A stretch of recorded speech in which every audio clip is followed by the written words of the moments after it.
Ladies and gentlemen, today is senior day for the Carthage men's soccer team.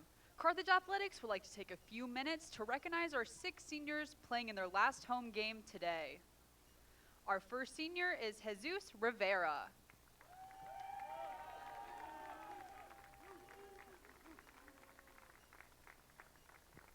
Rivera is from Pingree Grove, Illinois, and attended Hampshire High School.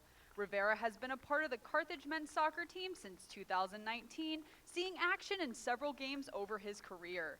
Rivera is escorted today by his parents, Francisco and Cecilia. Let's get another round of applause for Jesus Rivera.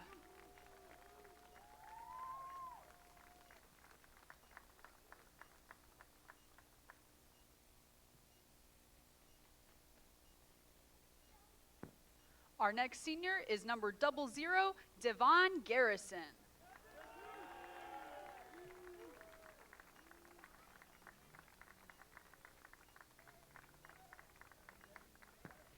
Garrison is from Chicago, Illinois, and has played in 8 games for the Firebirds over 2 years.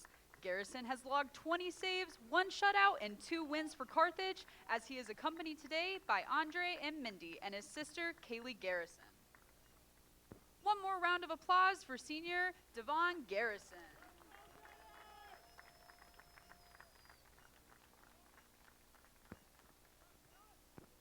Our next senior is number 1, Christian Leckie.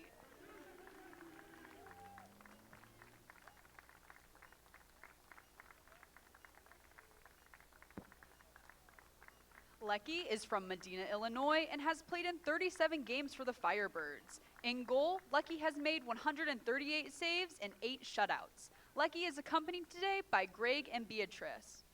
One more round of applause for senior goalie Christian Leckie.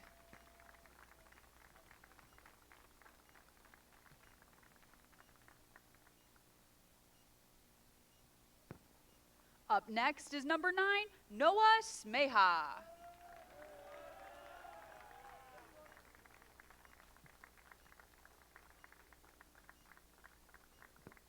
Smeha is from Crystal Lake, Illinois, and has appeared in 46 games for the Firebirds. He has registered 3 goals, 2 assists, and 28 shots, and 15 shots on goal.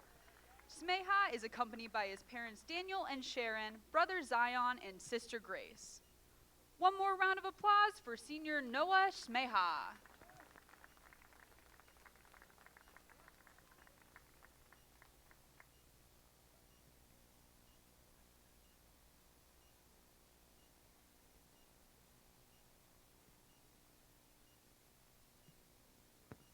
Our next senior is number 18, Kevin Riley.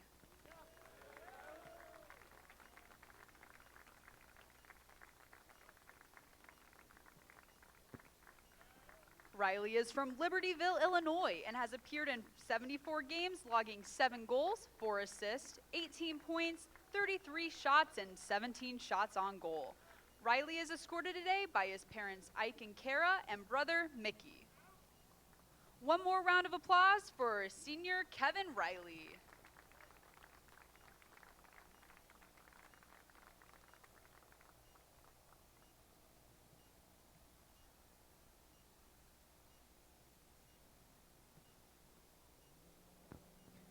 Our next senior is Patrick D'Alessandro.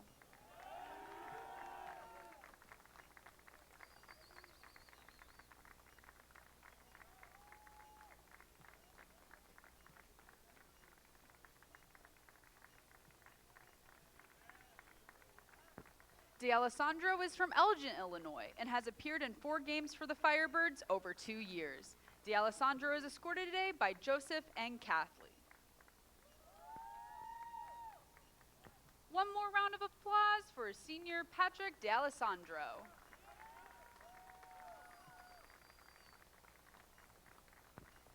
Firebirds fans, friends, and family, please give all of our seniors one last round of applause.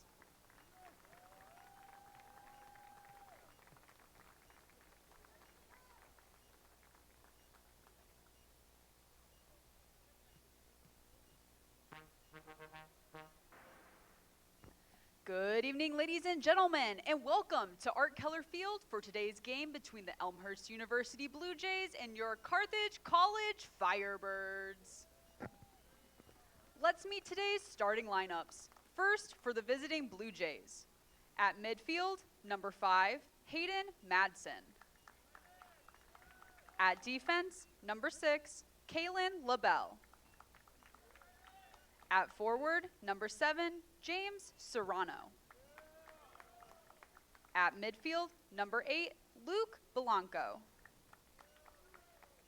At forward, number 11, Alan Lopez Paredes. At midfield, number 16, Brady Lucas. At forward, number 17, Elijah Jaranek. At defense, number 24, Eric Berezny. At defense, number 25, Gavin Gilman. At defense, number 35, Hernan Garcia. And in goal for the Blue Jays, number 0, Noah Reed. The head coach of Elmhurst is Dave DiTomaso. He is assisted by Pablo Arriaga, Anthony Chismel, Austin Young, and Donnie Kevin.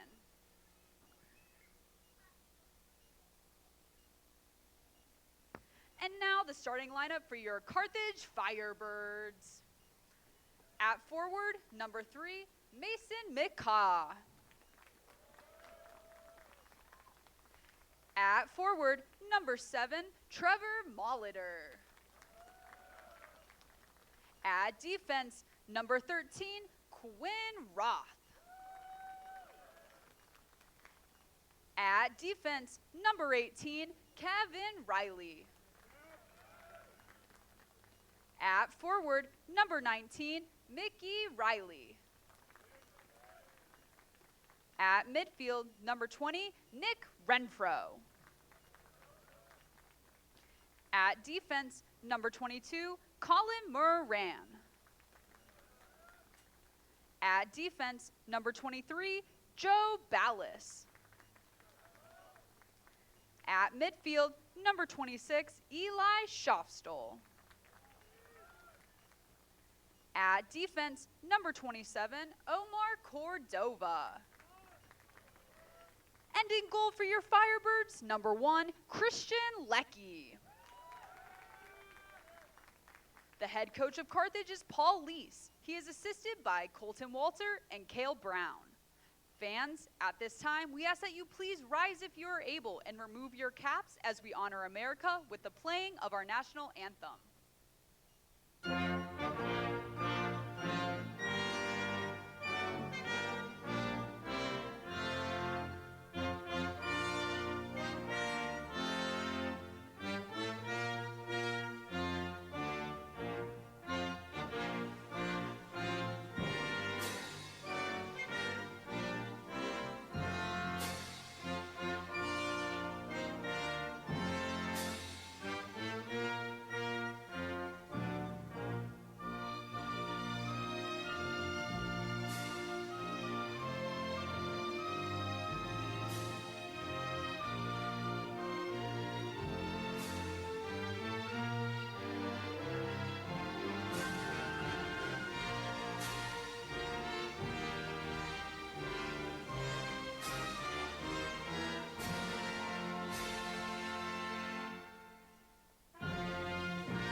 Welcome one, welcome all to the Firebird Broadcasting Network. A few days away from Halloween, and things might get a little scary out on the pitch as both these teams looking for their 8th win of the year.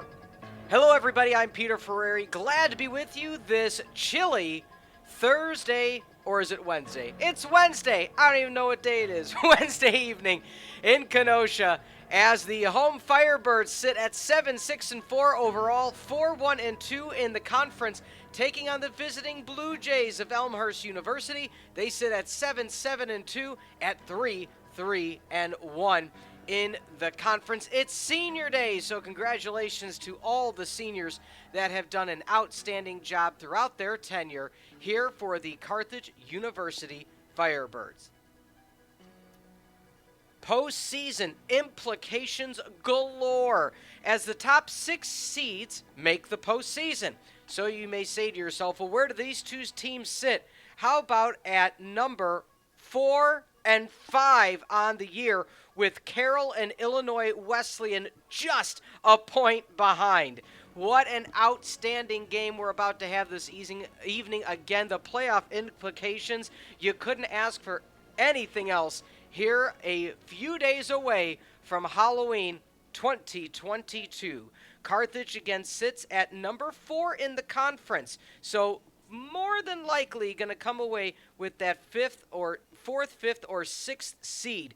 But again, Elmhurst, with both Carroll and Illinois Wesleyan 1 point behind, need to keep pace. Would love to come away with at least a draw this evening, as Carroll and Illinois Wesleyan will be playing as well, or at least in this circumstance, Carroll will be playing this evening at North Park. We will keep you posted on that score and how those implications come into play throughout the evening, as Carthage wearing their home Firebird red with white numbers and letters. The visiting Blue Jays of Elmhurst wearing their navy and baby blue jerseys with pronounced white letters and numbers. Always appreciate it from the broadcasting front to have such a pronounced font, so thank you for that. Goal keep for Carthage this evening, senior 5'10" from Lake Park High School in Medina, Illinois, Christian Leckie. As for Elmhurst, wearing the neon pink is Noah Reed, the 165-pound senior from local Indian Trail High School in Kenosha. So local product will be manning the goal for the visiting Blue Jays this evening. Again, we know you have a lot of options to watch on your Wednesday evening in October, and we're glad, of course, that you are with us. Starters for Carthage, besides Leckie, McCaw, Molitor, Roth, Riley, Renfro, Moran, Ballas, Schofstall, and Cordova. As for the visiting Blue Jays, Reed, Matson, Lobel, Serrano, Bianco, Lopez Paredes, Lucas, Jernick, Berenzny, Gillum, and Hernan Garcia. So 2 of the top teams in the CCIW battling it out this evening. Again, we will keep you posted on some of the other scores. Top 6 seeds go to the postseason as stated. As Elmhurst, their final game as well of the season. So I know that we always say you shouldn't be scoreboard watching, but this may be one of those circumstances where you see some of the Blue Jays doing so, maybe at halftime of the contest, as we have a goal kick to the near side. But again, Wesleyan and Carroll, 1 point behind Elmhurst. 3 teams battling for the final 2 spots. Scrum, no whistle called. Both players, or players for both teams, I should say, throwing their hands up. Officials letting them play early.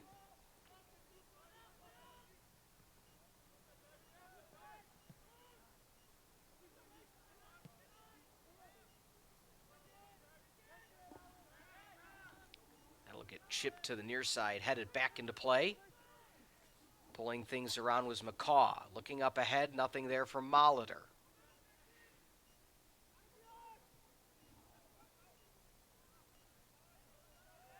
Picking up the pieces cleanly is going to be Lecky.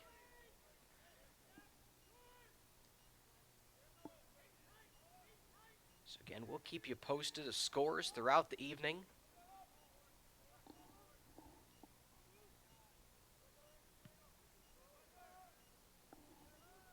That one bounces back to Lecky. Things have been played a bit more in his zone this evening.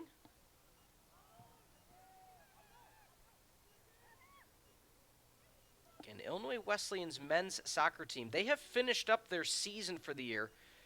They beat Milliken October the 12th, lost to North Park, beat this Elmhurst team 1-0, and then fell 3-2 against North Central just a few days ago. So again, as we look at those standings, in the top 6 seeds play each other, odds are this Carthage team will end up at the 4th seed, barring anything crazy, just based on their 14 CCIW points so far. One more draw than Elmhurst, but 2 less losses. So they've more or less locked up that 4 seed. But again, Elmhurst and Carroll. So if Carroll loses this evening, boy, oh boy, they and Illinois Wesleyan are going to be both presented with a 3-5 record.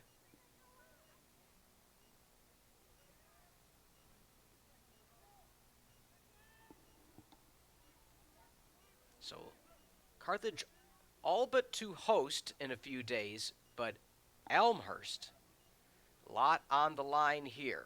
Likely to shore up the 5 or the 6th. Shot down, save as Noah Reed gets the ball cleanly. Good attempt there.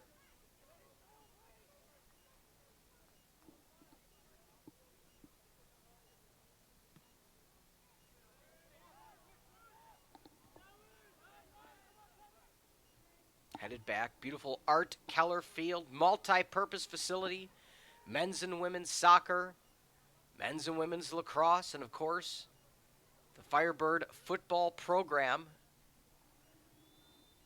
That'll be kicked away. I believe it'll be a goal kick, and it will.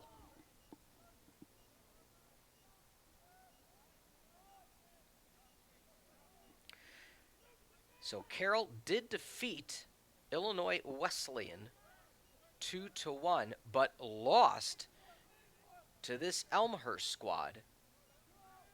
So again, if you look at that schedule, and I know we've spent some time on this evening, but if Elmhurst were to fall to 3-4-1 overall, and Carroll, if they come away with a victory tonight, ending at 4-4 in the conference,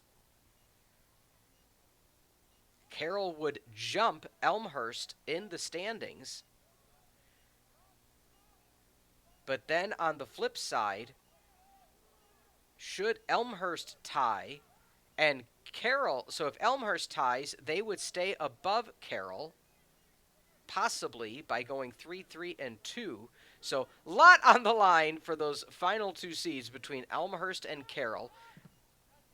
They are tournament qualifiers. North Central already claiming the regular season championship.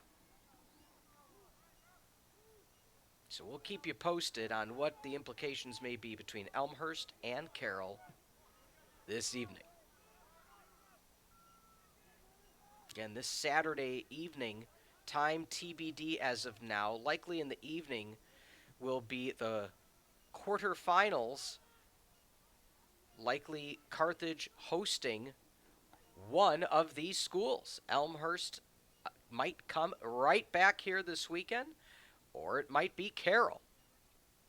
Again, with Elmhurst and Carroll both at 3 victories. Very complicated at the bottom, meaning Elmhurst may end up at Wheaton, Carroll may up at Wheaton, Carroll may end up at Carthage, Elmhurst may end up at Carthage. Based on Carthage's output,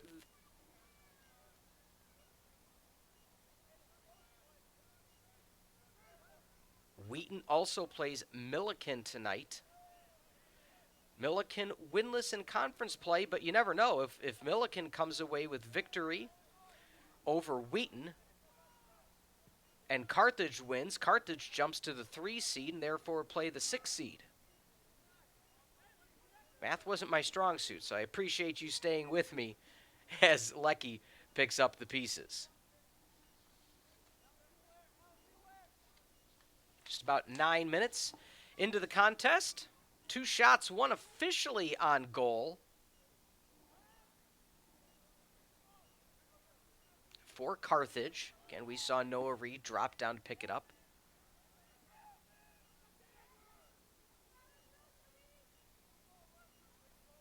That'll be possession for the Firebirds. Looking for the throw-in is going to be Mason McCaw, the forward out of Oswego, Illinois.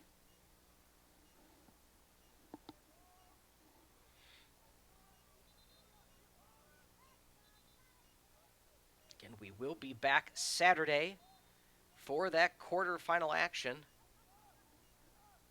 Waiting for the throw-in, back in frame.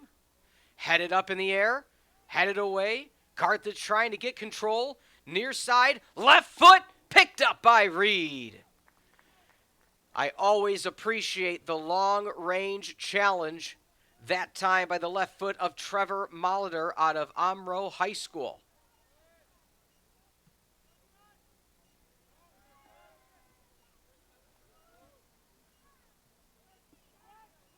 Carthage regains possession near side. Again, chilly night. You see some of the players with the long sleeves, some putting their hands in said sleeves. But you get moving around a bit. It's not a complete chill night. Long shot! Oh, my sweet word! An absolute dagger from the Firebirds on the right side. My goodness, what a long-range shot. As Carthage takes an early lead, 11 minutes into the contest, 1-0.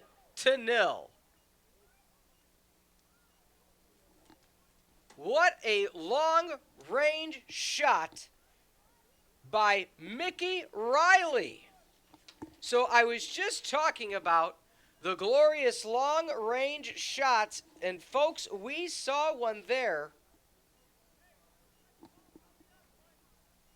As in the 11th minute of the contest, Riley finds the upper right corner.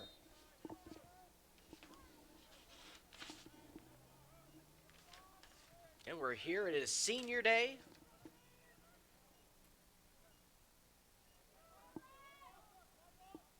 Mikey Riley, only a junior out of Libertyville. My word, I was frozen in my seat watching that. The absolute force, long range again, keeping it on the ground. Trying to get a second one is Schofstall as he looked to pile on. And just like that, Carthage gets an early lead against Elmhurst.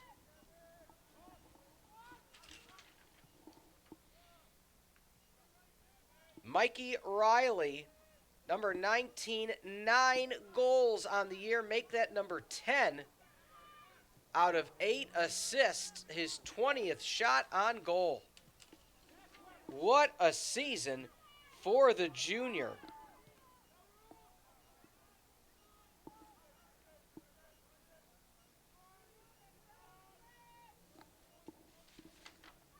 I have seen some fast and deliberate goals this college soccer season, and that may be one of the most lined up, solid boots to balls to back of the net.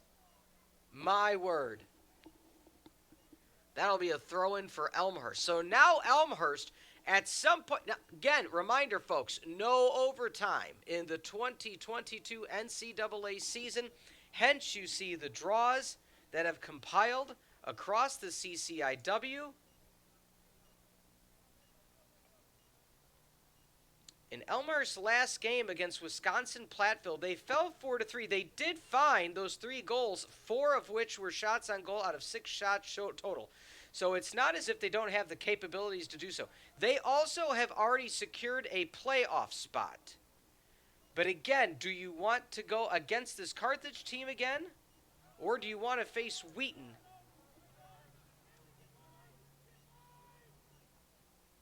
Again, one team, Carroll or Elmhurst, will be right back here this weekend.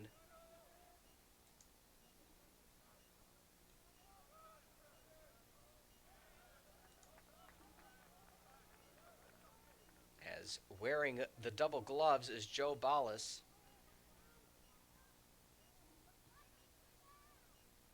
North Park and Carroll still 0-0. 15 minutes into the first.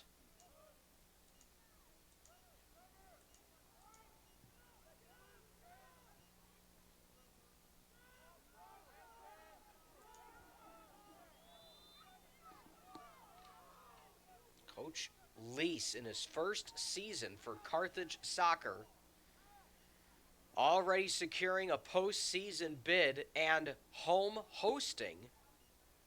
So tip your hat to Coach Paul in year 1.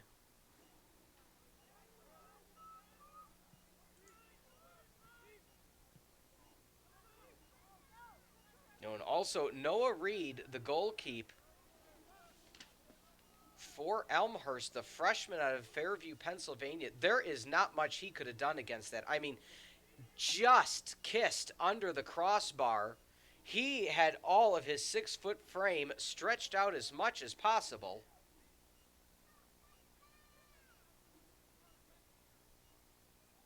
And Noah Reed, that local product, just a skosh under 6 foot. My father often jokes he's 5'11" and 3/4. Some doesn't call him 6 foot.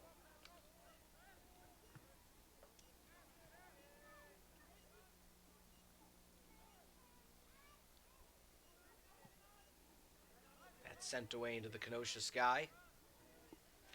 Noah Reed, again, that's senior.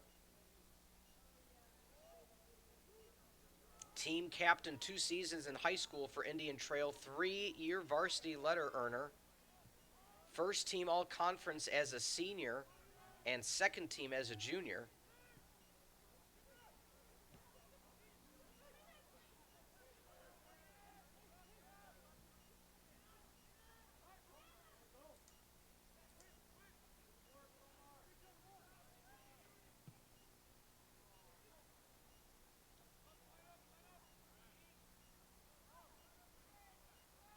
Allowed 3 goals, as mentioned, against Platteville, 1 against Wesleyan, clean sheet against Milliken, 1 against Augustana, and clean sheeted Wheaton in a 0-0 game. So, don't want to say if you are Elmhurst that you might want to end up going to Wheaton, but you know that you've allowed no goals against Wheaton and have already had 1 against Carthage. Not that that matters at the end of the day. You play who you end up playing, and every team is beatable in this CCIW.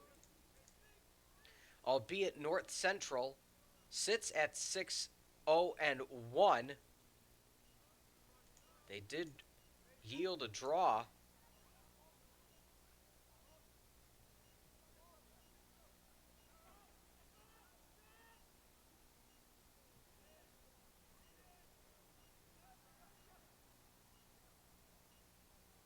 They also had non-conference draws against Concordia, Rose, Humlin,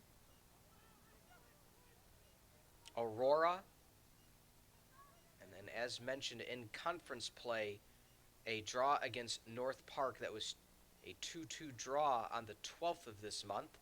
No losses, though. So North Central, top of the crop right now in the CCIW. But however, as mentioned, because of the allowed draws, who knows if the North Park, Aurora, Rose or Concordia games could have turned into victories or losses should there have been an overtime. And I've spoken to many coaches this year across a plethora of conferences, as there will be a long throw-in by McCaw, brought to the ground. Carthage trying to go back out to goal, chipped in the air, running it down, trying to get there in time is Renfro, sending it back near post, running it down near side is Ballas, chipped in left foot Molitor, running it down, Riley, left foot, bounced around, whoa, good play by Reed, ricocheted off the breadbasket, and he was able to get right on that, so good job by Noah Reed, as that one goes after one bounce back to Elmhurst player Jernick.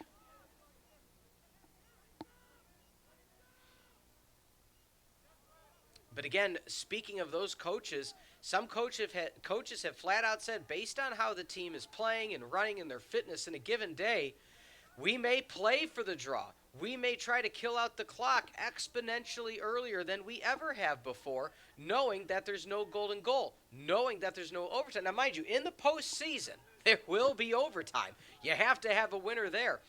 You just can't have both teams lose because it's a draw. So I have been asked that question. But with that being said, the strategy in the regular season has not only changed of, do you go for the win or the loss, but a strategy has also changed in terms of how you're playing, at right out of halftime. If you're having a miserable day but are still sitting at 1-1, 2-2, 0-0, you may try to kill out the whole second half. Coaches have told me they have done as such.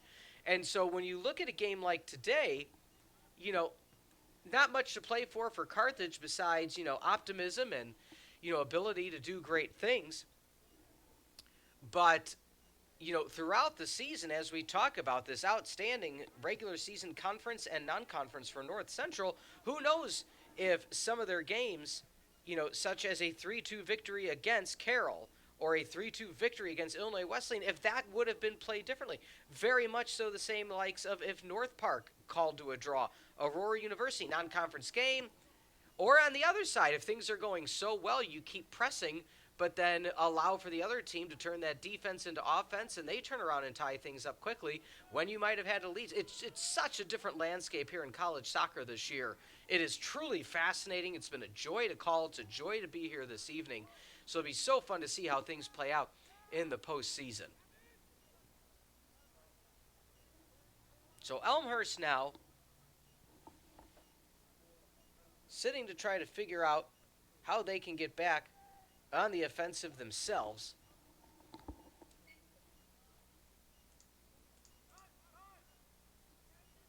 As they still sit with no official shots on the evening. As we sit 21 minutes into the contest. Carroll and North Park still at 0-0 themselves.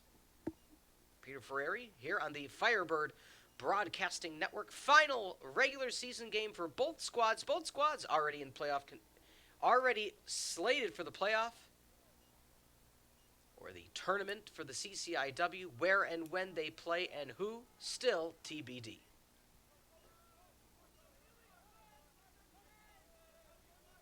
Again, still a 50-50 chance that it ends up being these same two squads right back at this field Saturday afternoon.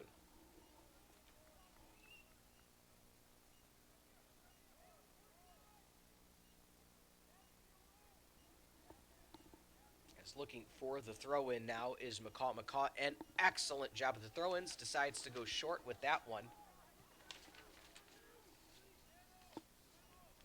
Clear skies in Kenosha this evening.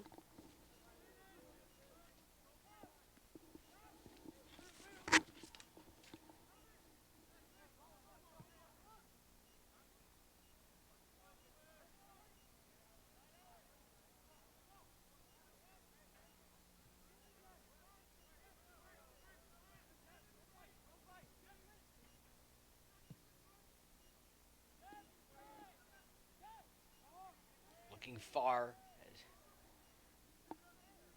Picking it up is Reed.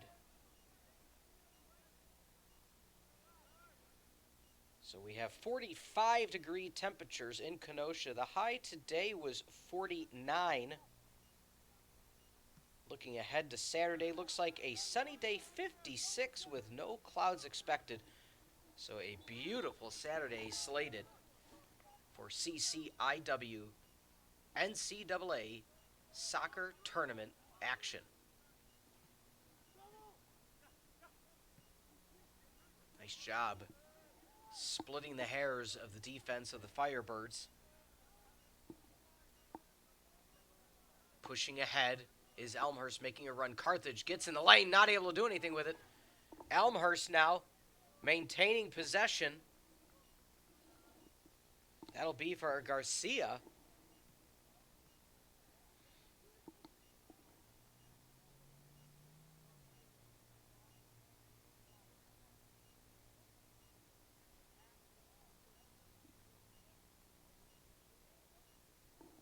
Now looking for the throw-in is Jernick. Some of his teammates set up in position. Jernick looking. He ends up going short.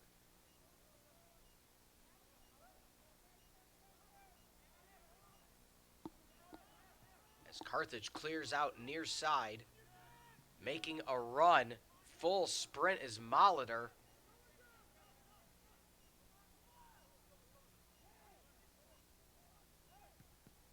From behind, my goodness, I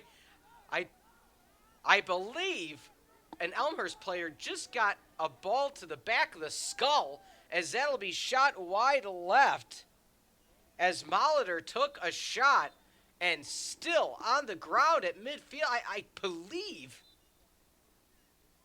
my goodness, it was so quick, I didn't know if it rolled through, but it looked like on that play, while trying to clear away a teammate of, I still don't have the number of the player on the ground, but I believe a teammate of his rifled the ball to the back of his head. And so coming to check on his teammate is Berezny, but still can't get the word on who's on the ground. Clock is stopped with 20 and a half remaining in the first half. Really taking their time getting up again. It is safety first. It is always safety first at all these levels, as the players still holding on to the back of their head, especially with a heightened sense of brain injury and concussions across college and professional sports. Not something to take lightly. It does look like the injured player is Serrano. Serrano now up to a knee. The rest of the players, I believe in, when it comes back to play, it will be a corner kick for Carthage. Lining up for said corner is going to be Molitor.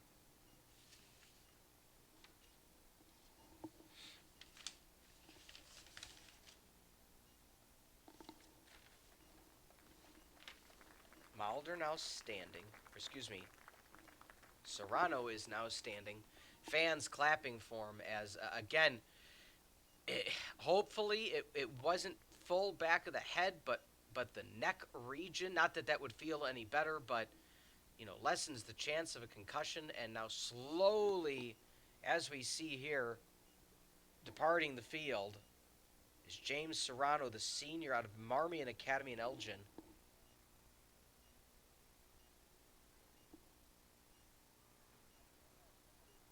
So again, we send all our regards that heals up quick, but not worth getting injured. Or I should say, chance of re-injury, especially when it comes to head or neck injury. So waiting for the officials to restart things. Carthage might line up for the short corner. However, two defenders, including that of Bianco, blocking that short corner. should Carthage try it. Half a dozen players lined up at the near post. 2 Carthage, 2 Blue Jay players lined up far post looking to do the run. There is the send. Headed down, still alive. Can they turn around? Still looking. Left foot, right foot, 3-on-1, and Reed able to pick up the pieces. That one was just asking for danger as McCaw was looking for a roll in his favor, but the defense of Elmhurst stepping up to play.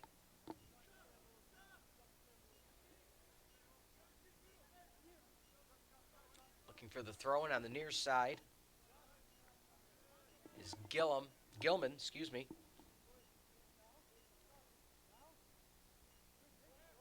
As now the throw-in will be for Quinn Roth, the defenseman, swinging it back to Lecky.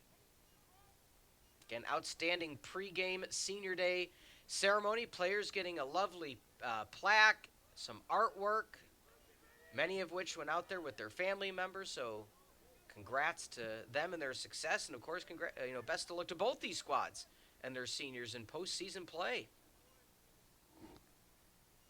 Roth not able to find the lane. As now Molitor looks for the pass ahead. That's going to be chipped up into the sky.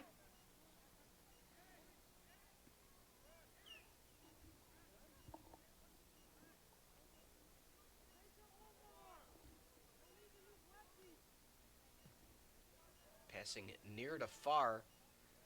Most of the game's been played in the attacking third for Carthage, so rare defensive touches for the likes of Colin Moran. Sending it ahead and out of play. I believe that was tipped, so will be a throw-in for the Firebirds. Looking for the throw-in is Joe Ballas.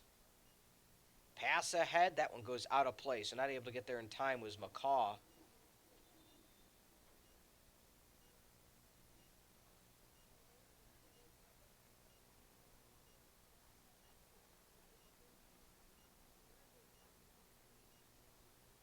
Waiting for the okay for the throw-in. A substitution is the delay. So checking in. I should say back into the game is going to be Bianco. Also in is Lobel.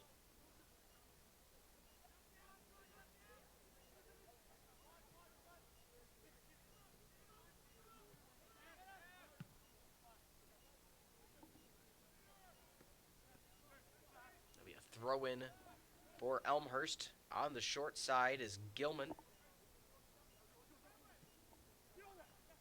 Roth finds the lane, but it goes just out of play. Again, following the yellow lines this evening.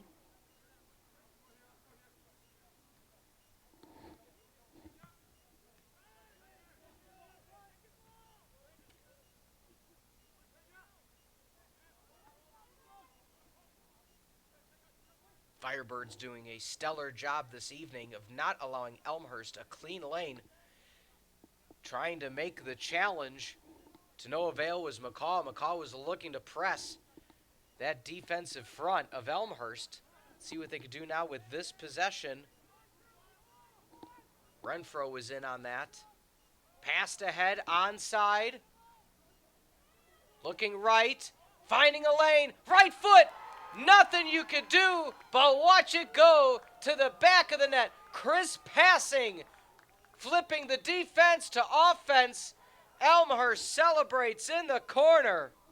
Outstanding job for the Blue Jays as they fly high. And Anthony Bartlett getting the equalizer in the 29th minute.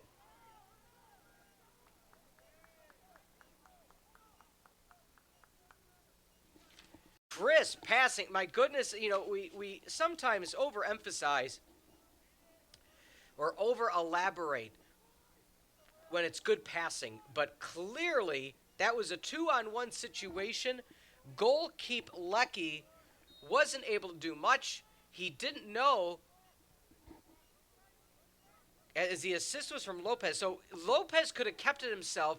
Lecky had to respect that, so he couldn't make a full push forward to defend Bartlett. And by the time Lopez went to Bartlett, Lecky couldn't get out enough, and Bartlett equalizes the contest. As we see now, making a strong push ahead, who had a laser of a first goal, is Mikey Riley. So Riley was looking for another one.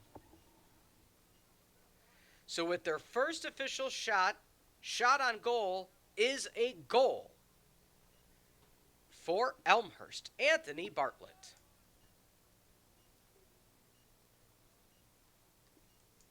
As we sit after that delayed stoppage for injury, we sit with 15 and a half now remaining in the first half. Glad you're with us this evening.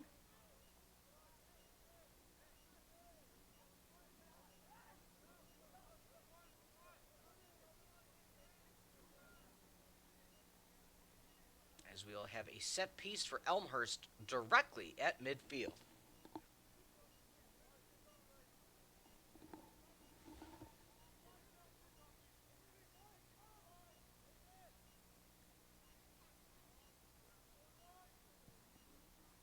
Chipping to the near side, onside, trying to roll off the right foot, and that'll be marked offside.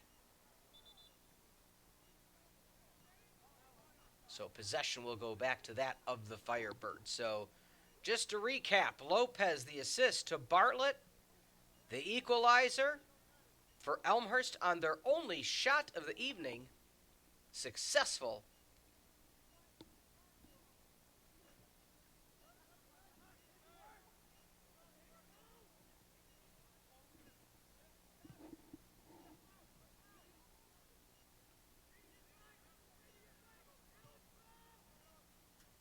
Far side.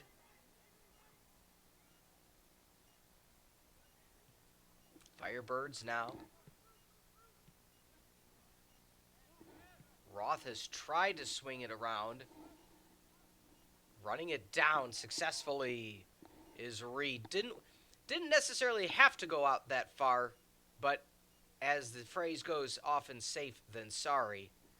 Didn't want any mishandling. Molitor, a lethal right foot.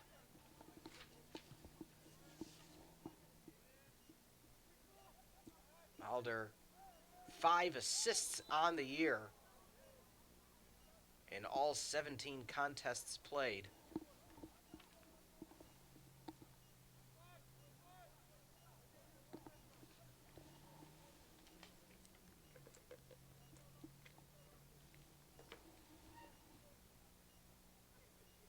Elmhurst will now have possession. 13 and change remaining.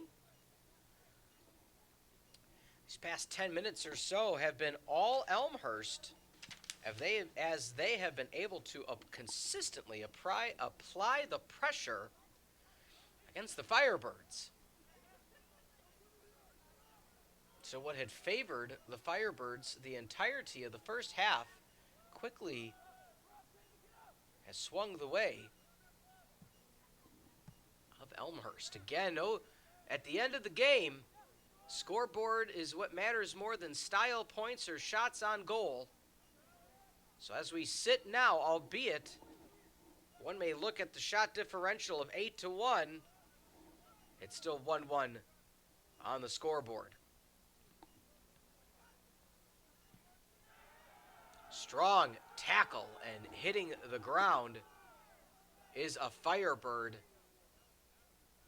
That'll be a throw-in for Carthage. Slow to get up. I believe that being Omar Cordova. And it will be.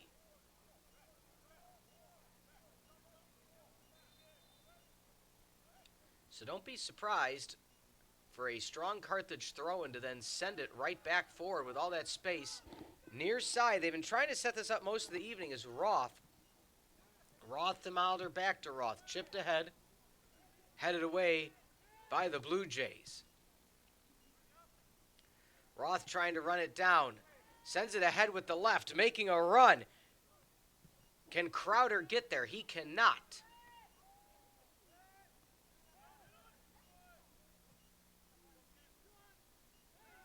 Slight of shove from behind. That will be called.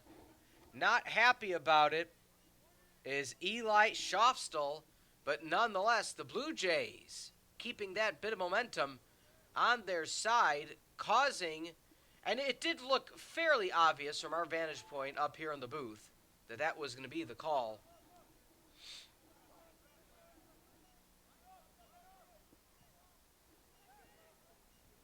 Headed down. Making a run far side. Riley just has the afterburner speed, which has, as mentioned, yielded him now 10 goals on the year. Just an outstanding number. 3 for 4 on PKs. Also 2 game-winning goals. He has a .422 shot on goal percentage. Making a run near side. Good job passing it back and getting in the lane was Madsen. Just about 10 remaining in the opening half. Again, as mentioned, Bartlett with the equalizer in the 29th minute. Mikey Riley scored the opener in the 11th minute of this contest. Carthage will be back home this Saturday for quarterfinal action. Opponent to be determined. Carroll sits tied 0-0 in the waning moments of the first half. They could face Elmhurst. They could face Carroll. All depending on the results, whether they be wins, losses, or draws between the aforementioned Carroll squad or Elmhurst. Headed ahead, going near side, hitting the ground. That's going to go the way of Elmhurst, so good job by the Blue Jays to kind of just get in the way of Carthage.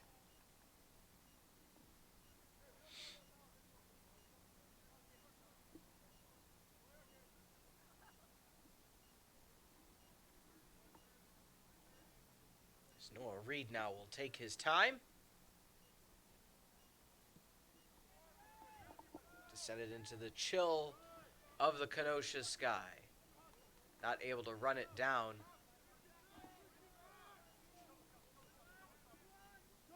Was recently checked in. Christian Hinestrosa.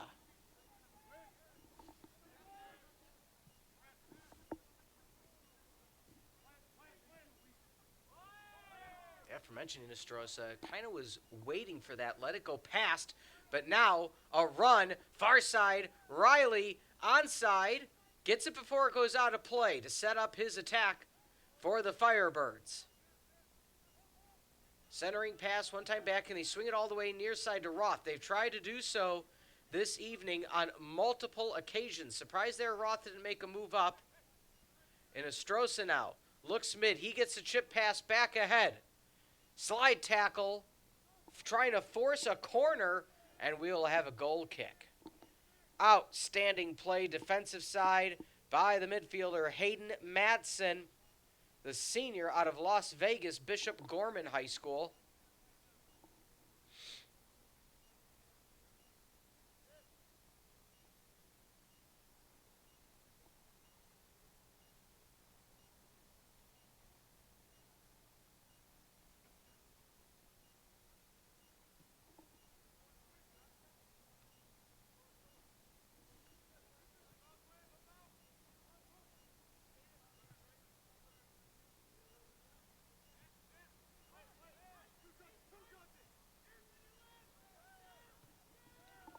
All the way back to Lecky.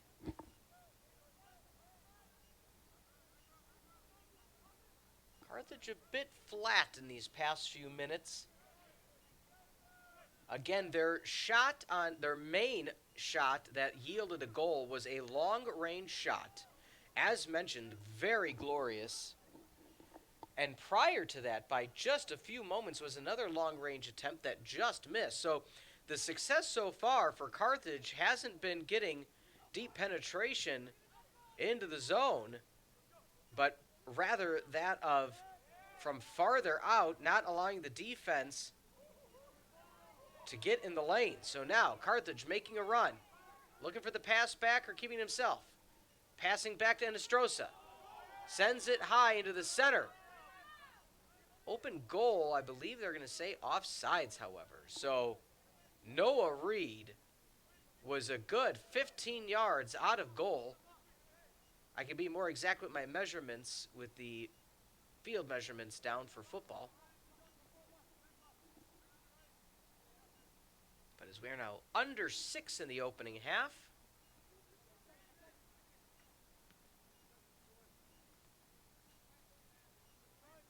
1-1 your score. We thank you for being with us this evening. Few days away from All Hallows Eve. I'm sure Saturday will be a rowdy crowd back here in Carthage, regardless of who their opponent may be. Wouldn't be surprised to see some students and fans wearing their Halloween best. I will, of course, come dressed up as a good broadcaster. One time a year, bounced out of play. That'll be a goal kick. That was a self-deprecating joke for those who are watching. As Christian Leckie actually threw his hands up like, where was my defense there? That one was more challenged than he would have liked it to be.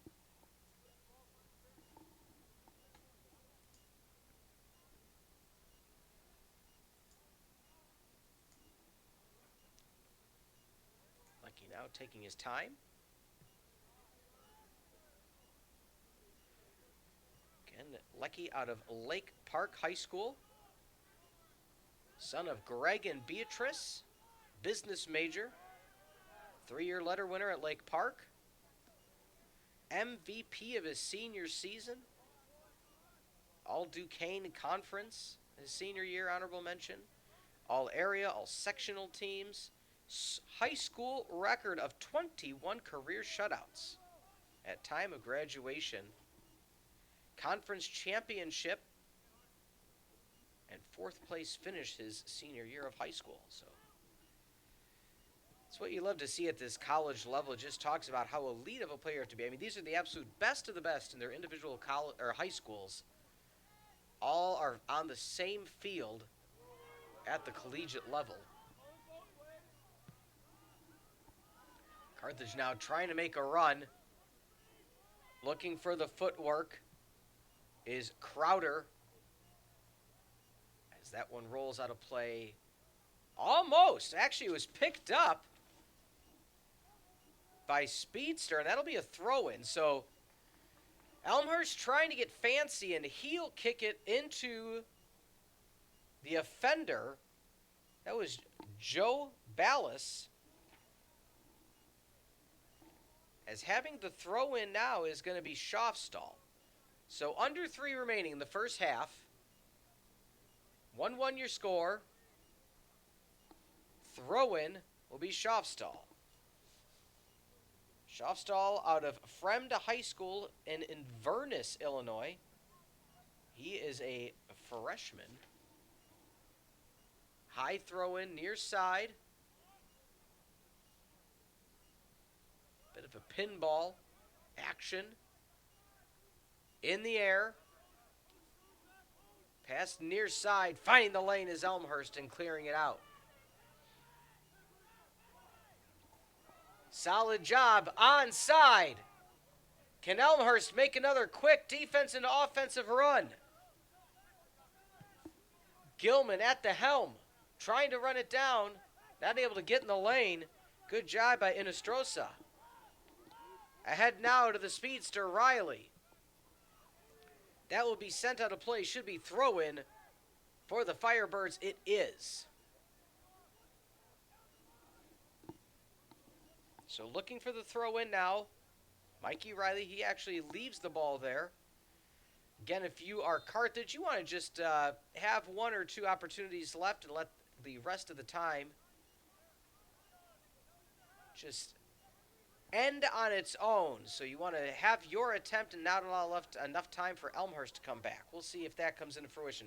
Schaufstall, near side, chipped away. That should be a corner, and it is. Elmhurst not happy about it. Throwing his hands up is Jernick.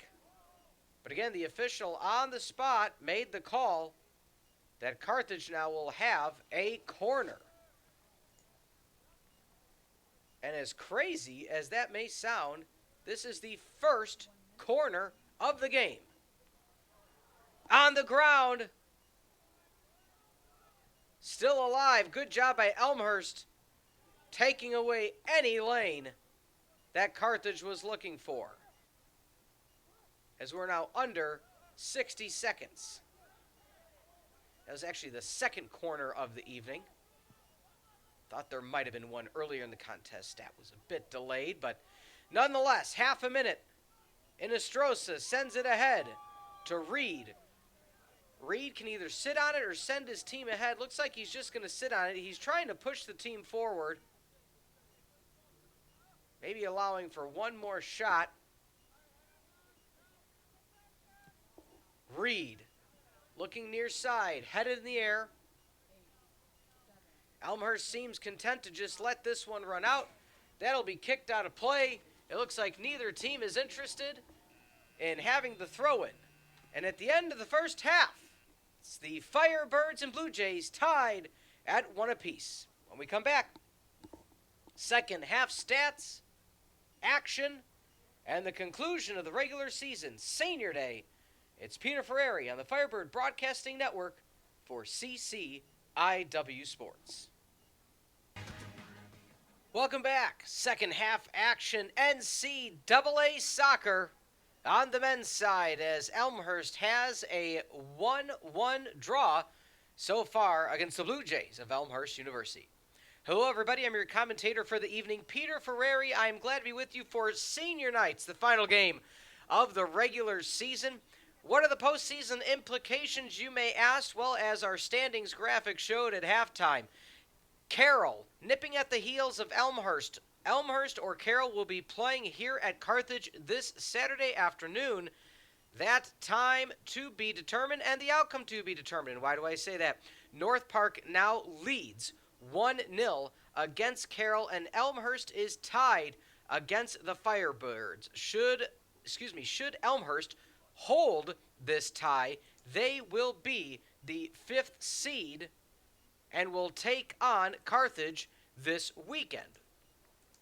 And the reason I say that is because looking at the other results across the board, and again, lots of implications on who's going to be playing where and when, Wheaton right now is also playing this evening, and Wheaton's outcome, win, lose, or of course draw, will have implications based on how Carthage does. So if Carthage loses, then they will automatically be the 4th seed. If Carthage wins and Wheaton loses, Carthage will jump to the 3rd seed. So again, the 3 and 4 and 5 and 6 up for grabs. Who lands where, we'll find out in the next 45 minutes. Again, the Thunder of Wheaton came away with a CCIW tournament berth with their 3-1 win at Augustana.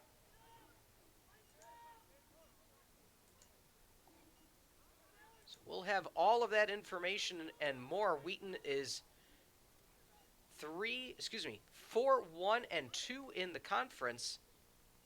They are taking on Milliken as we speak.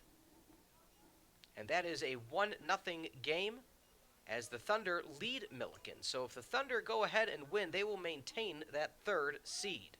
North Park, the 1-0 lead still against Carroll. And of course, in front of you this evening, the Firebirds of Carthage tied against the Blue Jays of Elmhurst 1-1. So lots of math involved. I was told there wasn't going to be any math this evening. I jest.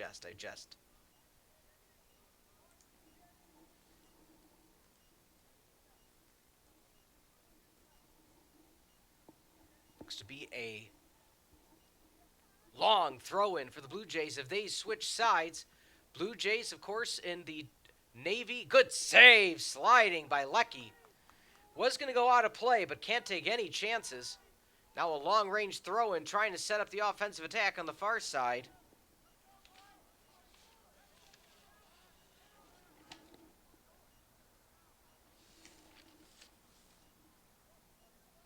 As Inestrosa was trying to make a run.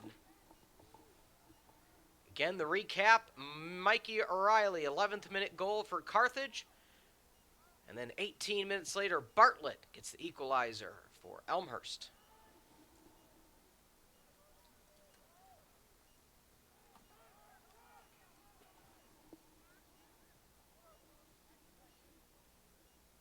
Play around the middle of the field. Renzi trying to make a play to no avail.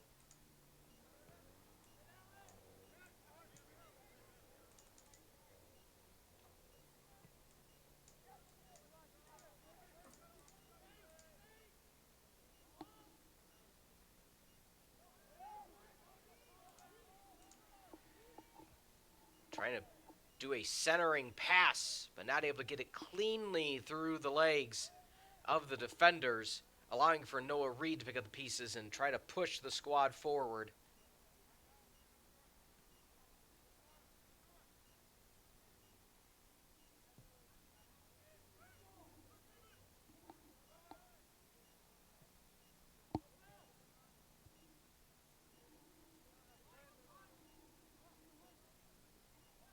Fancy footwork by Carthage, challenged.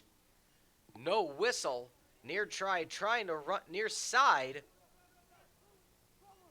Elmhurst now sending it ahead. Good job by the Blue Jays thus far, just waiting for their chance to clear things out.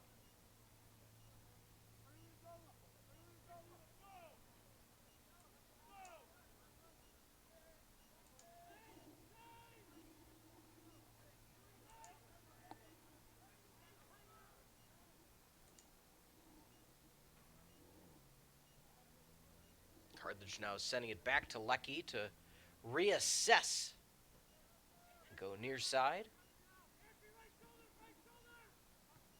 One touch over the mid, chipping it ahead, making a run, having the speed.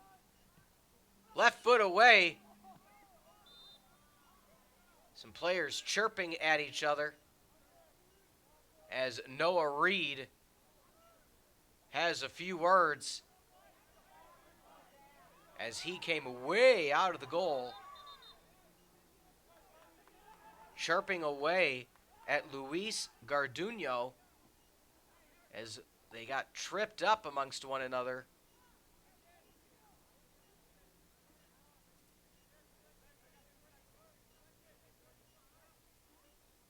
Now Reed sends it away.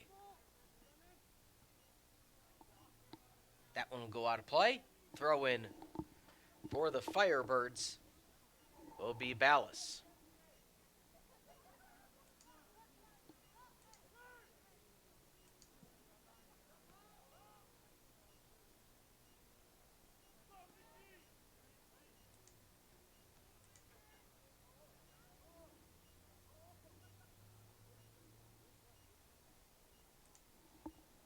On ahead, trying to navigate through, making a push. Centering pass, right foot, hits a teammate, still alive, falling down, grabbing his right ankle, getting up gingerly and running it off, or hobbling it off. It didn't look that dramatic, but must have been enough so of a slight tweak. Still holding on to it after running a bit is Skofstall. Still holding that right leg. He's now pleading his case to the official, but nonetheless looks like it's going to be a set piece for Carthage. I'm waiting to see where they're going to mark it. Oh, it's going to be a long throw in. My apologies. Sailing into the sky, dropping down, collecting, chipping ahead, Brown punches. Two players running each other. A Firebird and a Blue Jay on the ground. Firebirds have numbers now. Sending it ahead, making a run. Riley, the speedster, the goal scorer.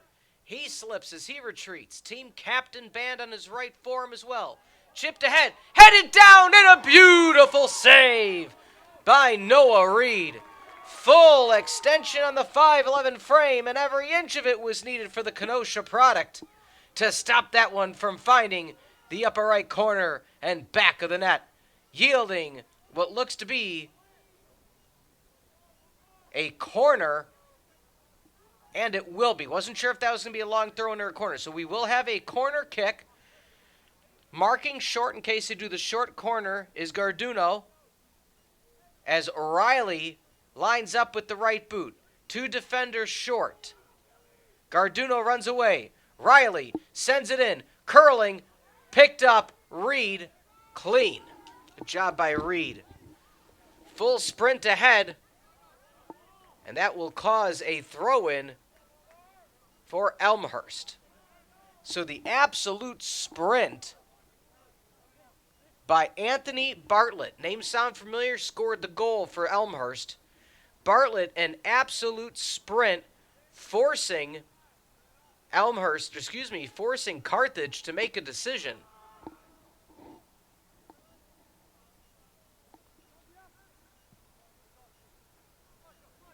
That one's going way to the near side. Able to keep it in play. Riley now. Ricochets. Right shin guard. Riley trying to find position and forcing a throw. That's a very smart play by Elmhurst there. 1-on-1, no matter who has possession, Riley seems to be in favor this evening.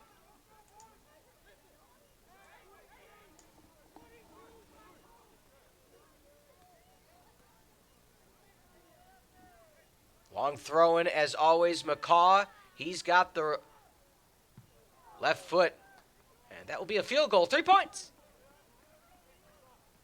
Had the pleasure of calling a Carthage football game this season. Wish them all the best in as their season progresses, and to that of Elmhurst as well.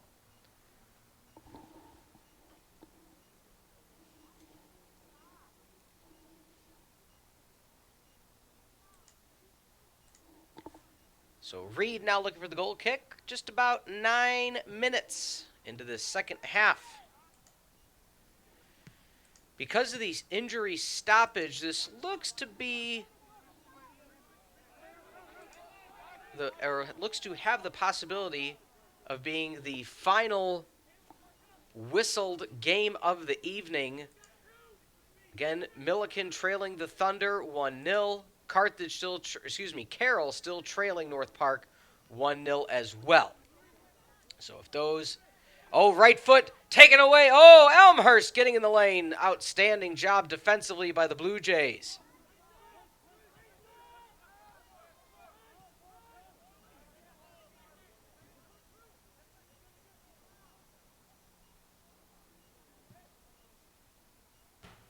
Elmhurst doing a splendid job as they ended the first half, continuing on here in the second. Carthage has put some pressure on, though, with some corners and outstanding throw-ins, forcing Reed's hand. And that one chippy play where Reed came far out of the box.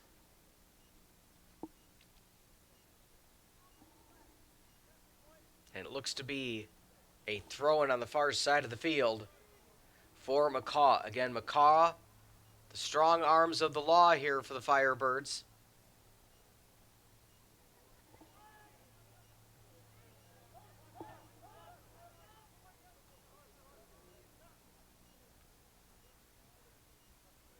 Headed out of play, throwing again, McCaw.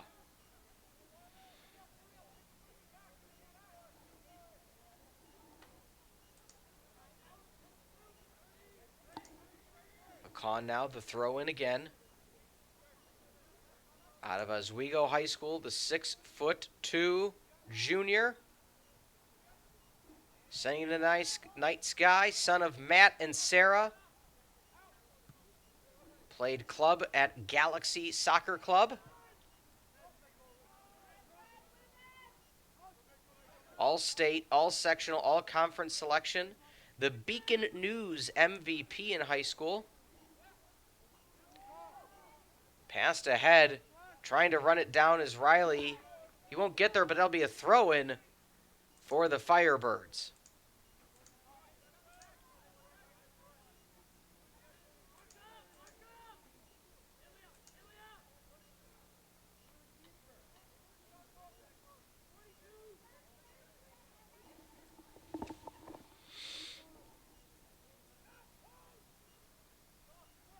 End over end, picked up again. Reed doing an outstanding visionary job this evening, seeing the ball into his hands cleanly. Not 1 ounce of hesitation. Locks onto the ball, knows that he's going to go for it instead of punching it away. Clean grasp time after time, although that one is sent out of play. It's what you want to see. Again, if you are a fan of the Blue Jays, no hesitation in goal. Because the second you take that split second to think about it, it's in the back of the net.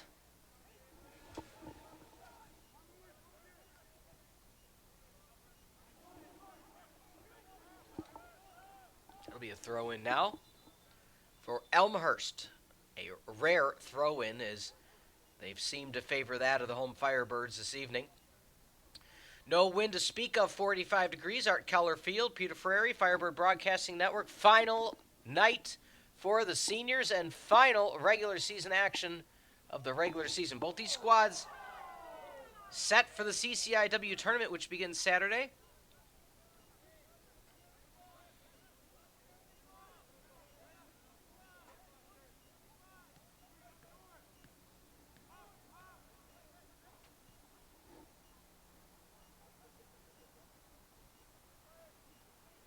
One will matriculate out of play. Throw-in for Elmhurst. So let's see the strength of the Blue Jays. See also who's going to throw this one in. So throw-in to be that of Gilman. He actually tries to teardrop it short between 2 defenders. Left foot, taken away. 5 Firebirds in the area. Ill-advised attempt. Let's see if the Blue Jays can reset things up. Riley making a move. The speedster has a lane. Going back near side. Teammate McCaw. McCaw chips into Riley, headed away, and that will be a throw-in. Good defensive job by the Blue Jays. Boy, oh boy. Again, Riley's speed unmatched on the pitch this evening, and by many in the CCIW just has that gear, that next level speed that not many have. McCaw now getting the tricep workout in time after time with all of these throw-ins toward the goal. Back to McCaw. Chips it ahead. Off the defender. Good job getting in the lane defensively. Left foot. Reed trying to run it down. Reed falls over his own teammate. But those are the risks one takes if you're Reed. Again, sure-handed as they come. My goodness.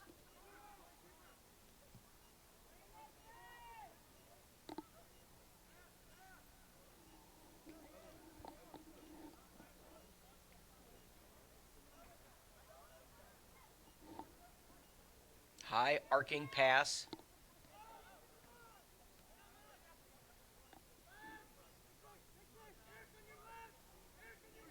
As Riley looking for the one shot. McCaw on spot as well. Riley looks to fade to the middle, unsuccessful. As the Blue Jays now, again, when we look at the numbers, we talked about this. 10 shots for Carthage to 2 of Elmhurst.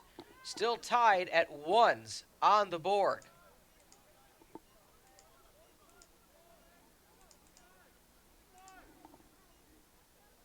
Be a set piece now for the Blue Jays. Looking to take the set piece is Hernan Garcia out of Bartlett High School.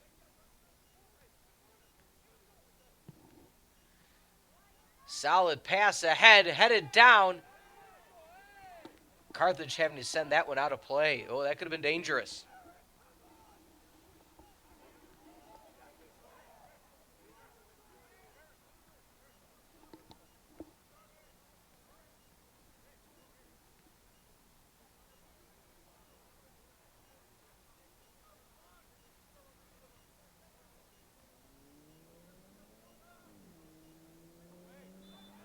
Trying to make a run, holding on to it.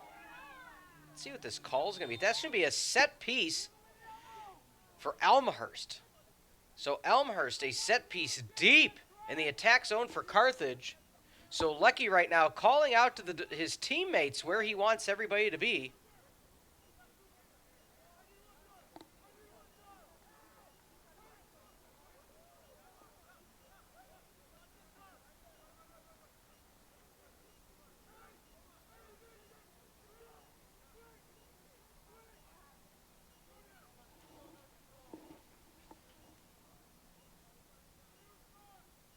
Lining up now, the Blue Jays with 28-13 on the clock. Clock stopped. Back, and beautiful job clearing away. So he was aiming back post. That's why I paused for a second to see off the deflection. It'll be a throw-in for Elmhurst, the aforementioned Hernan Garcia.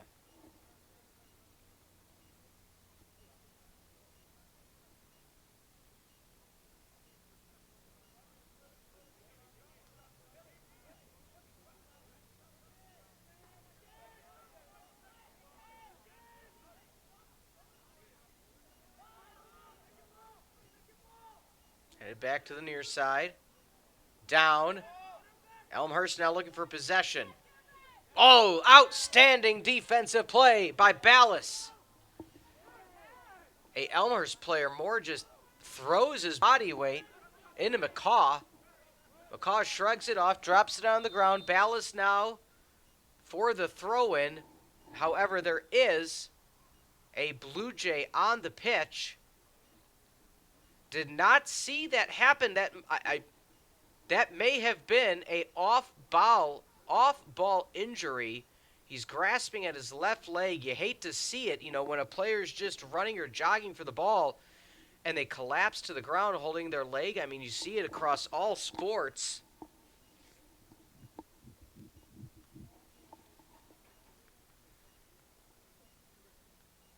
As discussed, I mean, the action was right in front of the booth and was going to be a throw-in, but dropping down off camera was a Blue Jay. Don't quite have his information,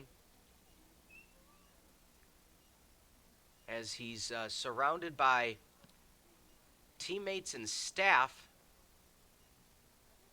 Some of the Firebirds now going to talk to each other and the officials. While we have a second, we'll go through the scoreboard. Clock is stopped with 27:15. 1-0, Wheaton still leads Milliken.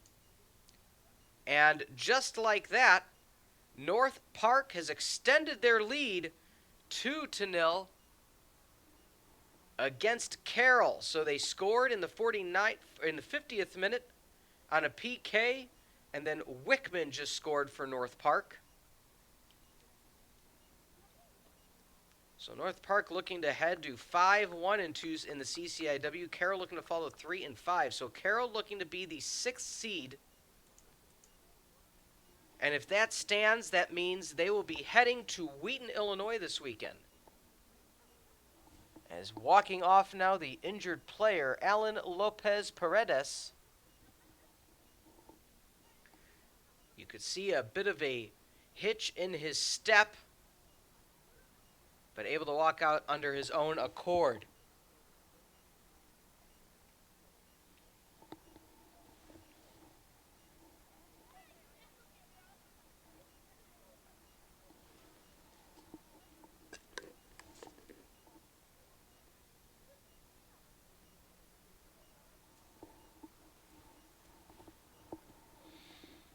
So clock still sits at 27:15 remaining in regulation.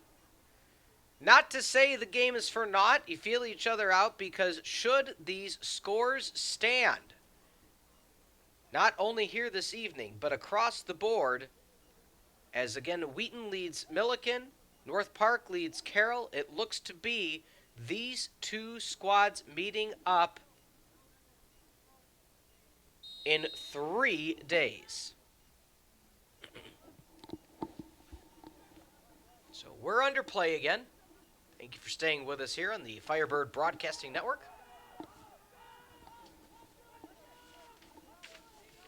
Senior Day. Shout out to the seniors for Carthage, of course. Garrison, Lecky, Smeja, Riley, D'Alessandro. So tip your hats to them for an outstanding campaign and playing here at Carthage. Also shout out, of course, to Coach Lease, his first year at the helm, having a 4th ranked CCIW squad as Reed to have a goal kick. Coach D. Tommaso, an outstanding job in his own right for Elmhurst. As we know throughout the sports and years, once you get into the dance, anything can happen. So if these two squads meet again, as it is leaning toward doing this weekend,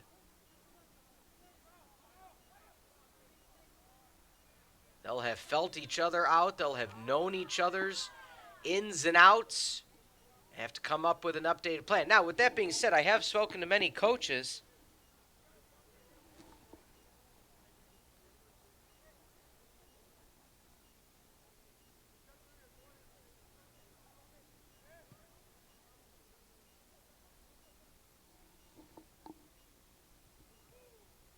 about how they approach late season conference games such as this, and it's been kind of a consensus. Coaches are like, look, we know who we are by that point. We just need to play the game to the best of our abilities. What can we control?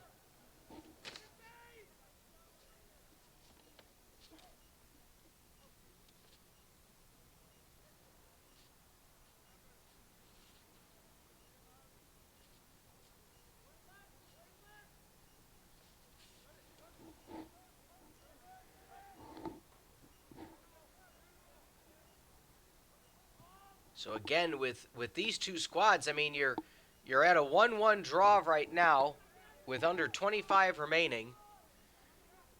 You know that as of now, you might be playing each other this weekend. Not that there's scoreboard watching, but you know that there's a 50-50 chance of that happening.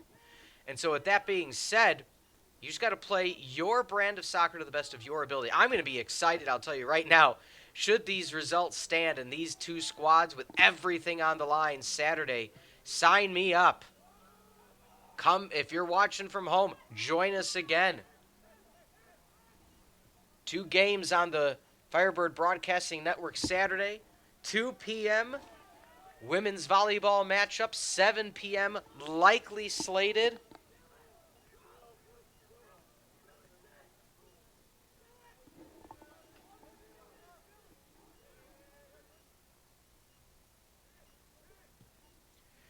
On the ground. Whew, thought that was going to go in. Boy, oh boy, I had to pause.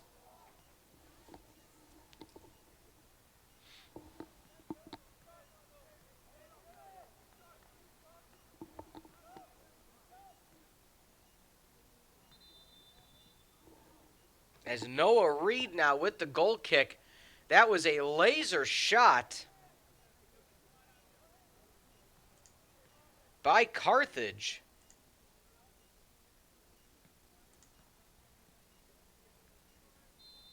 Riley, again, missed just left. And, you know, again, my apologies for the hesitation. Riley shot it from the far left side. Reed dove, but it hit just the outside of the netting, but in the bottom left corner that I thought it may have matriculated in.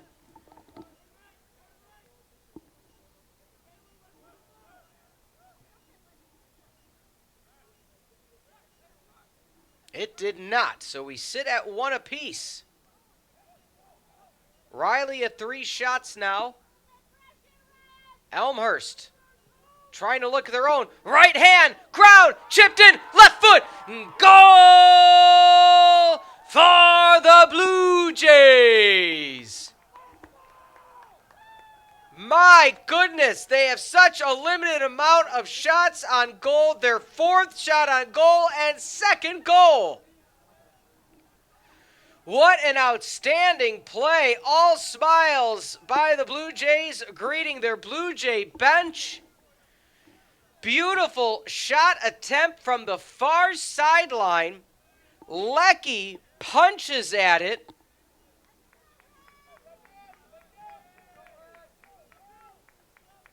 Again, Lecky punched it out, but it fell right to the right boot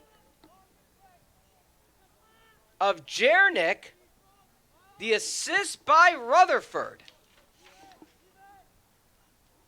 So Elmhurst in Kenosha, one may call it surprising 2-1 lead. But folks, again, look at the records. 4-1-2 for Carthage, 3-3-1 for Elmhurst.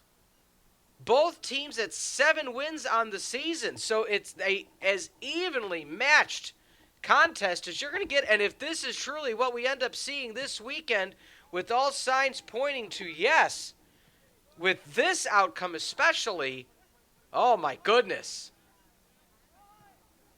Pass right. McCaw, right foot down. Reed on the spot again.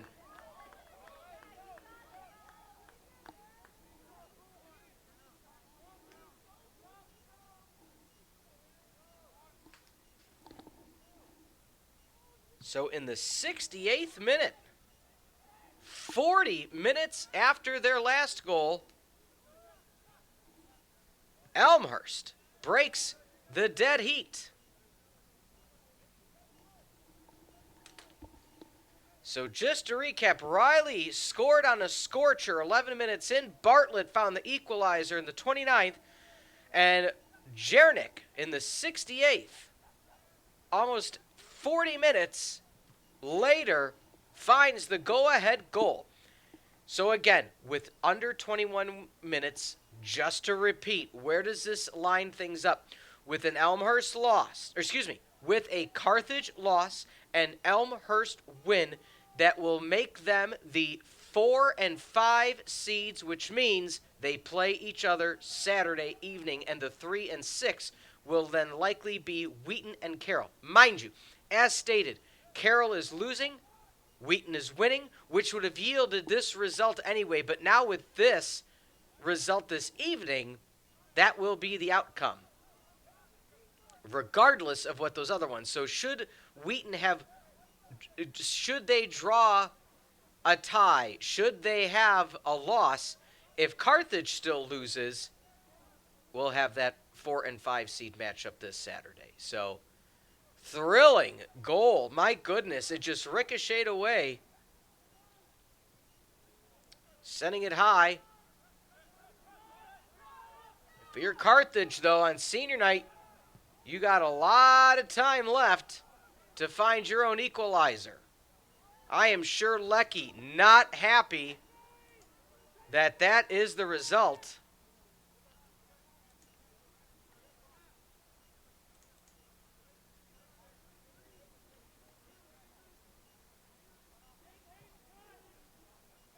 You know, looking at some of the goalkeeping statistics for Lecky, he hasn't played in every game so far this season. Had a clean sheet against North Central October the 8th. 1 goal against Illinois Wesleyan. But then 3 prior clean sheets against Lawrence, Wisconsin Eau Claire, and Hope. This is his 10th game this season.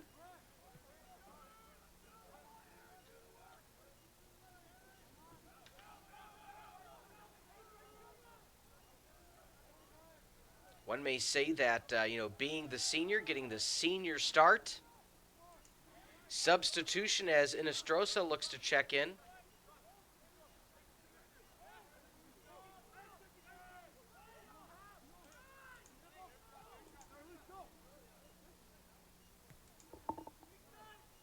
Again, Carthage has plenty of time to find their way back.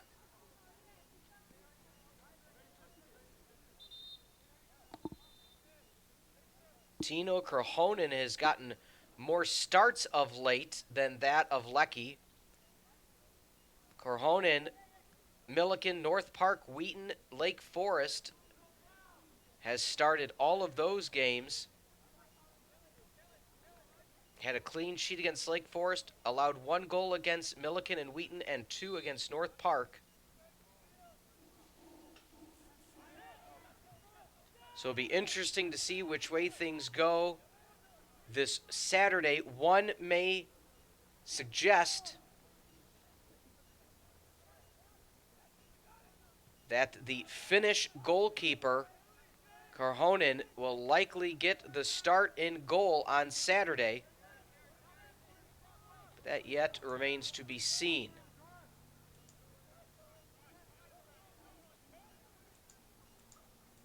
One may say because of where things ended up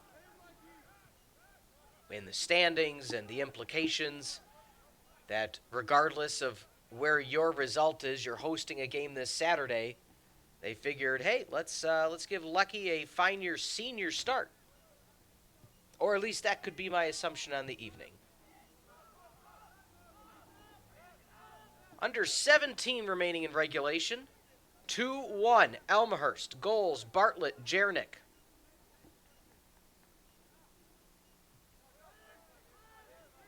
Again, as we've stated more than once, these two teams now likely to be on the same pitch 3 days from now.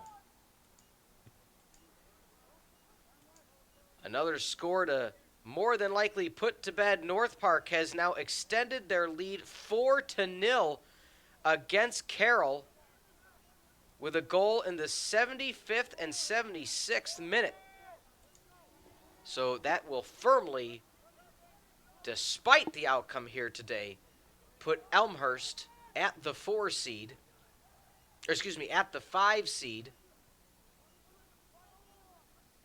So the only other outcome we can see now is Elmhurst going to come here this Saturday? Should they maintain this 2-1 lead? Or if for some reason, not that it can't happen, if Carthage can score 2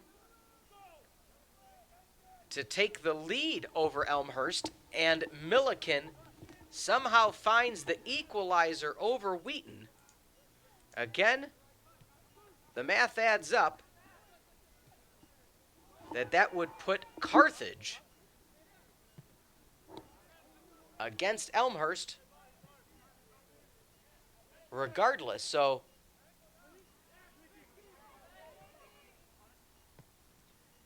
again, with the results as is, all signs pointing to Carroll heading to Wheaton, and these two teams meeting up again Saturday.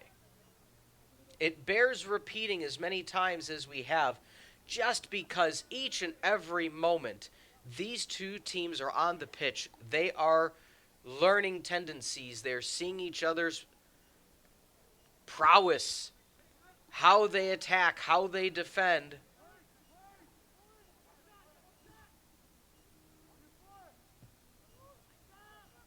As that is sent near side, Carthage not afraid to pass back, swinging to the far side of the field now.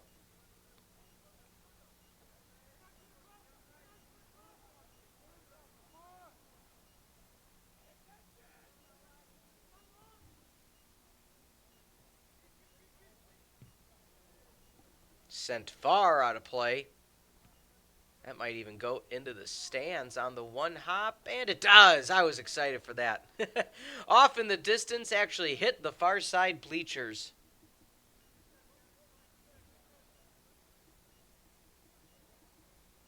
Be anxious to see how much the stands fill up this weekend for postseason play. Oh, taken away by Elmhurst. Outstanding job. Far side on a sprint.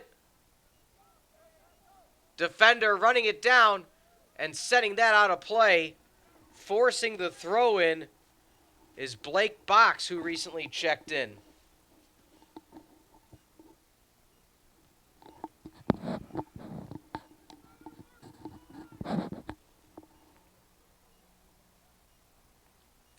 Minutes remain.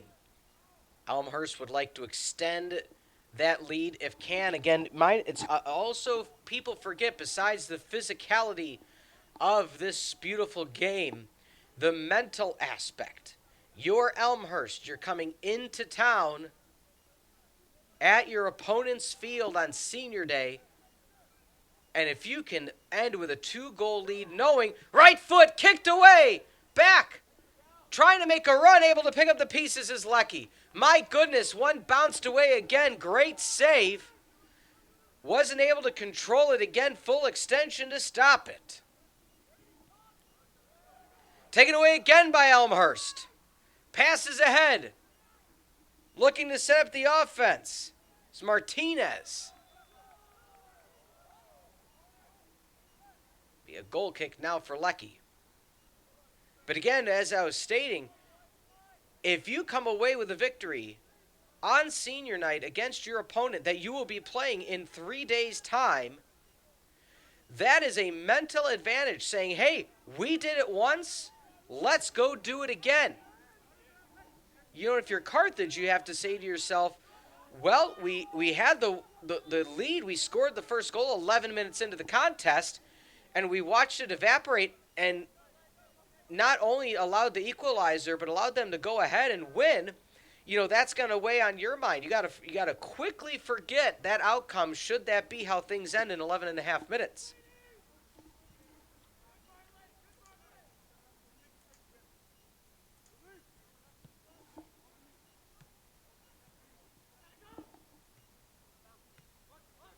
And Estrosa tried to get something clean on the pass, wasn't able to do so.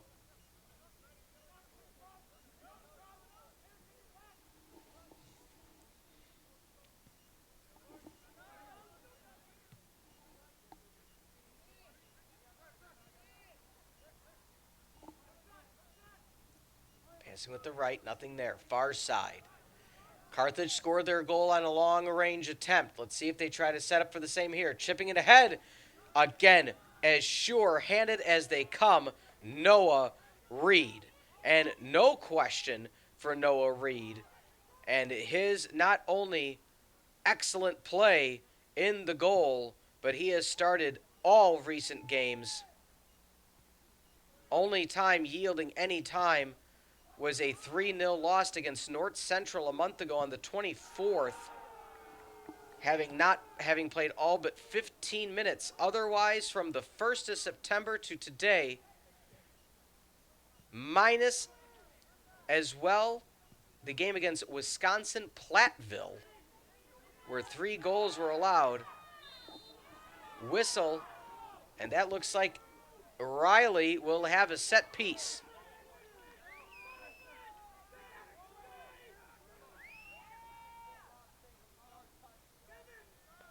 So not happy with the placement is Eric Berezny.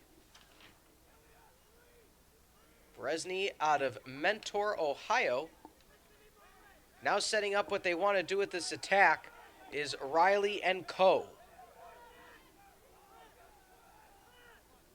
So 3 people marked on the set piece right now. The rest of the squad, far post, 2-person wall, 1 free roamer. Let's see how they break on this one. I've seen some interesting set pieces. Tapped away. Riley back ahead, making a run, slowing down, setting it in. Right foot, looking for control, setting it high in the air, dropping down, still free, setting it away is Garcia. So slowing down just a bit, it looked like was Trevor Molitor on that 3-person set piece. If he would have kept full speed, he could have had that corner, but it looked like he slowed down a step, maybe concerned he was going to be onside.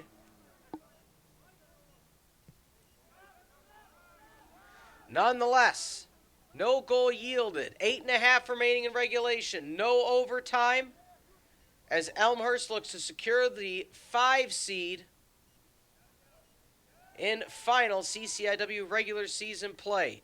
In full time, Wheaton defeats Milliken 1-0. Wheaton secures that 3 seed. Carroll maintains their 4-goal deficit against North Park, which again, as stated, means these two teams on Saturday. Looking at some of the numbers here today, however, 12 fouls for Carthage, 12 shots, 1 goal on 8 shots on goal. Elmhurst, 4 shots on goal, 2 goals. McCaw tries to center it. That will be a corner. So good job by Elmhurst getting a foot in the lane. Would have preferred, I'm sure, they would have preferred that to be a throw-in, but nonetheless, corner, and that'll be taken by Molitor.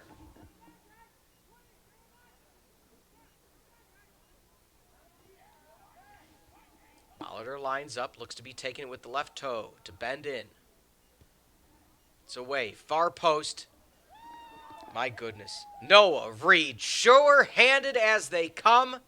No questions asked. Thank you. Come again. Elmhurst, 640 away from extending their record to 8-7-1, 8-7-2 overall, 4-3-1. So a winning record, both conference and overall. Much to the pleasure, I am sure, of Coach D. Tommaso, Arriaga, Smizel, Young, and Kven. Carthage trying to find the equalizer. Reed has not allowed anything close, so that will be a goal kick.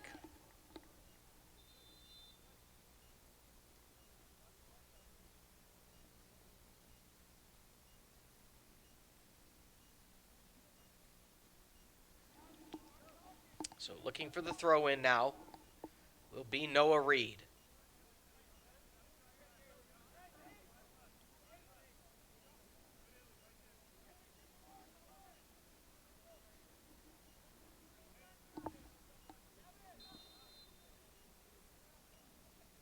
Reed, right foot.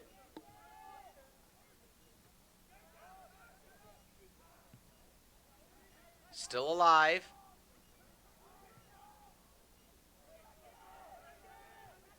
Headed back to midfield.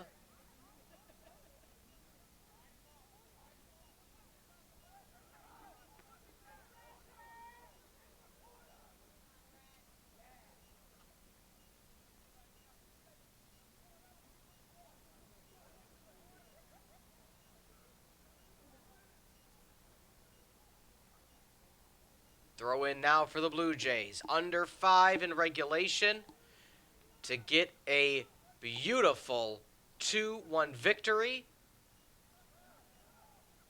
at your rival Carthage College Firebirds, home field of Art Keller Field.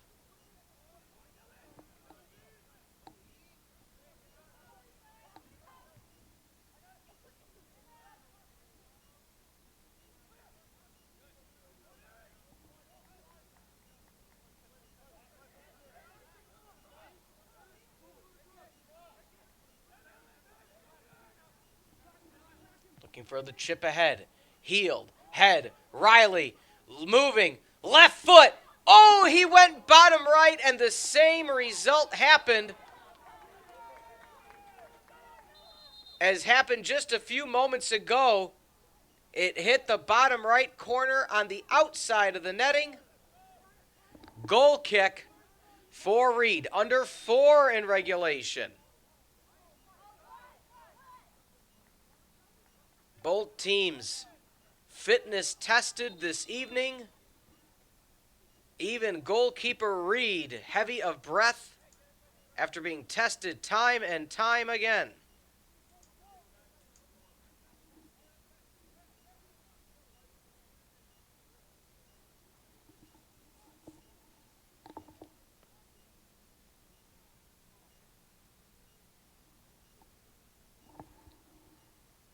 Some conversations in the middle of the pitch right now. Again, both teams probably fully aware as the whistle blows and Reed's away I wouldn't be surprised if somebody on the sideline did a quick look up to see what the outcomes looked like.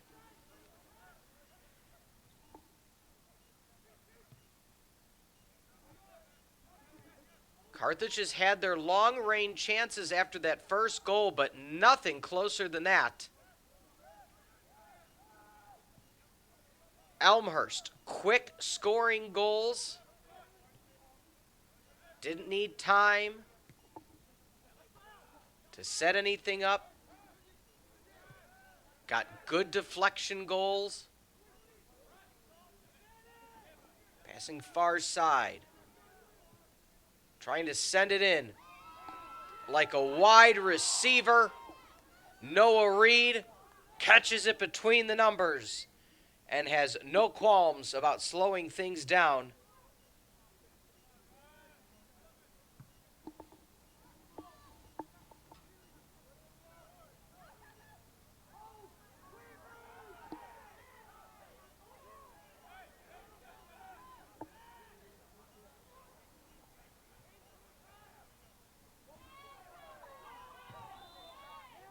Firebird slow to get up. That will be possession for Carthage.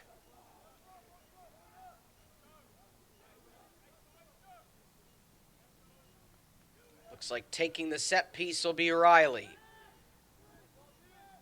Riley to Cordova. Cordova chips ahead. Clean job. Riley right foot, the equalizer.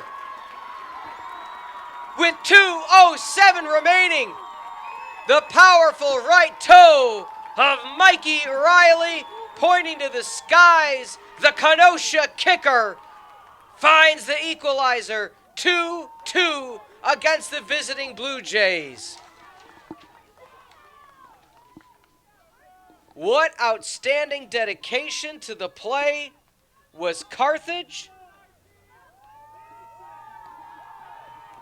In the 88th minute, Riley finds the goal after the beautiful chip-in, made a move inside. One of the rare occasions Reed didn't aggressively go for it, waited for it to drop too late as it dropped by the outstretched boot of Riley, found the equalizer, nothing Reed can do about it, and Carthage ties up the game with under 2 minutes now on the clock. What an outstanding turn of events.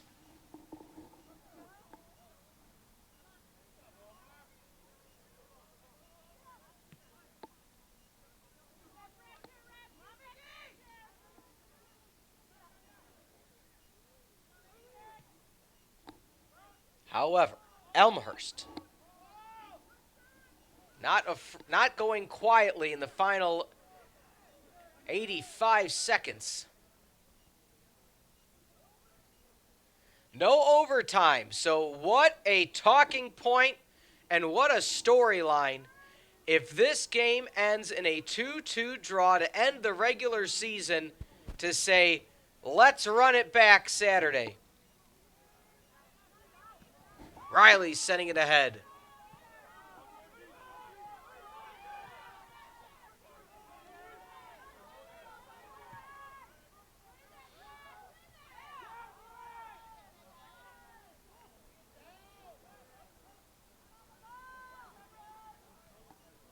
Looking ahead.